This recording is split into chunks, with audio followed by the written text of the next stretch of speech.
Hey everybody, again it is me, Mike V, and I am an instructional designer, design thinker, jack of all trades, um, and I am the instructor, fellow learners, the term I'd rather use here, in this workshop series course that I'm building around innovation as part of the design thinking program. So you may have seen the primer video for this, and some of you may already seen some of the videos that I'm putting together from the course. Wanted to let you know where things are at right now with regards to development, but then also where things are at with regards to the mindset that I have putting this course together. Number one, this will be a free course. So right now I'm spending a lot of time investigating how best to put it together, specifically which learning management platform I should be using. Right now, all the video content I'm just going to put out free on YouTube, Facebook, LinkedIn, all those places, so you can check stuff out. But for us to create an engaging, active learning experience, I'm going to have to find a good learning management system. We've got some in mind. I've got some meetings here to figure out how to put things together. But for right now, the main pieces of this course is going to be the videos that I put out, some of the documents that I put out probably from the quizzed blog, and then also the Slack channel that I have for this specific course on innovation. So if you want access to any of that stuff, please message me, or you'll see it here in the videos how to get access to that. And when the course is fully live, ready to be taken kind of as the traditional online learning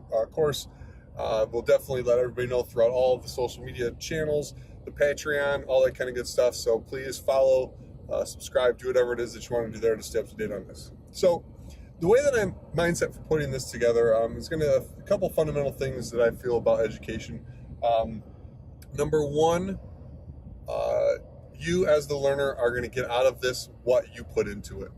So I'm interested in hearing what your motivations are for taking this course. So either, maybe shoot an email, message me in Slack, post a reply here, somehow, some way. I'd like to be able to get to know you as a learner a little bit more and what your motivations are for coming into this course. Do you want to know more about the history of innovation? Do you want to become more innovative yourself? Do you feel like you're innovative and just want to be part of a community that talks about innovation? Whatever it is, I'm interested in hearing, because in order for me to be able to engage with you as, instructor, leader, whatever you want to call it in this format, the more I know about you, the better I'm able to serve you. And I feel it's true in all of education. The more that we as faculty facilitators know our learner, the better we're able to help them reach their goals. So please share that information with me. And again, what you put into this is what inverse to what you're going to get out of it. Part of the structure here within this, now the topic of innovation itself, I don't feel lends itself to the traditional linear model of moving through a course. That's probably why putting this together is I wouldn't say weird, but is different, feels different from me from the perspective of other courses that I've built as an instructional designer. But here we're looking at innovation. Hey, if we're going to practice what we're preach, I want to be more innovative in the delivery model of this workshop experience. So what I would like to be able to do is to provide multiple pathways through the content based on where you're at in the moment with regards to what you need as the learner.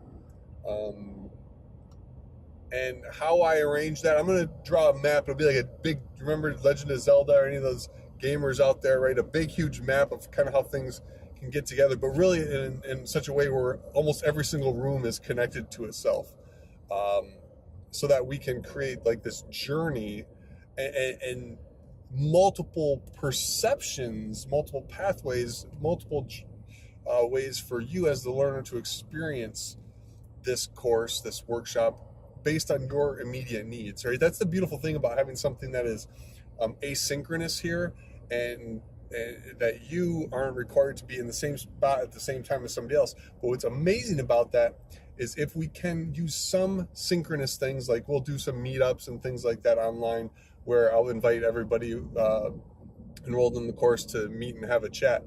Like, we all then will be able to bring our different perspectives, our different positions, from how we've gone through the material, different insights into those synchronous discussions, and I think that's where we're going to have some huge value within this workshop and course experience. So that's really where I'm at with putting this together. I am learning every day about innovation. I've got a reading list for some books to check out. There'll be videos, and I'm going to have to do some sort of arrangement and recommended readings for each thing that I bring up. But for the most part, this is your journey.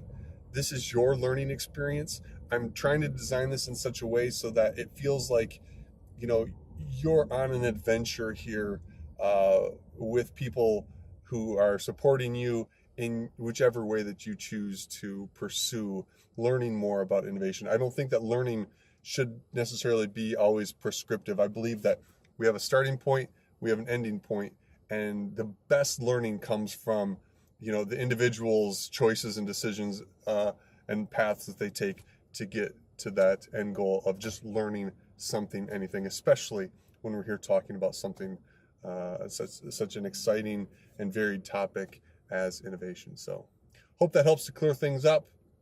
You're ready now to start, and you're probably ready before this to start. But what I would like for you to do right now is to check out video number 1 about bias towards action, and then maybe check out some of those, I guess I'll call them level 1 reading. I don't know exactly how to put this together yet, but probably, floor 1, level 1 readings and videos. Be a bunch of stuff in there. I don't expect you to read and look at everything, but find a couple things that trip your trigger, and then we'll set up a way for us to discuss those things.